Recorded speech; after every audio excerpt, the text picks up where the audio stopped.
Bon, moi, tu sais, concernant cette question, moi j'ai toujours été clair. Hein. Moi, je n'ai jamais la plus-value. Je l'ai dit ici, je l'ai dit dans d'autres médias. Que ce que l'un ou l'autre y soit, moi je sais pas ce qu'on y gagne. Voilà, le football camerounais. C'est quand même important d'avoir des compatriotes, des membres de notre zone, l'UNIFAC en l'occurrence, dans le conseil de décision. Oui, mais Alain Denis, depuis qu'on a un Camerounais là-bas présentement, qu'est-ce que l'UNIFAC?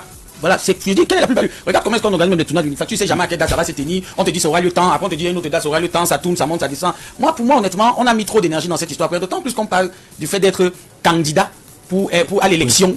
C'est même pas comme si, dès que ton nom sort là, tu vas directement intégrer le commerce. Et moi, j'ai suivi les interventions de deux hommes de droit, de deux juristes. Ils disaient que, est-ce qu'ils ont même enclenché le mécanisme pour que l'État accompagne leur candidature? Ils ont expliqué comment ça se passe. Ils ont expliqué comment est-ce que ça se passe. Aujourd'hui, ils n'y sont pas. Et puis quoi? Qu'est-ce que ça j'ai vu quelqu'un poser la question, c'est quoi les conséquences? Quelles conséquences? Moi, j'ai voulu poser la question, c'est quoi l'avantage qu'on ait quelqu'un là-bas?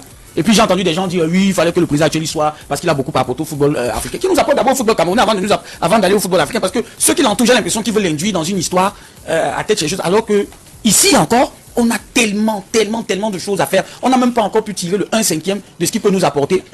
Et qu'on est déjà en train de nous parler de complexe. Non, pour moi, c'est un non-événement. Honnêtement, c'est un non-événement.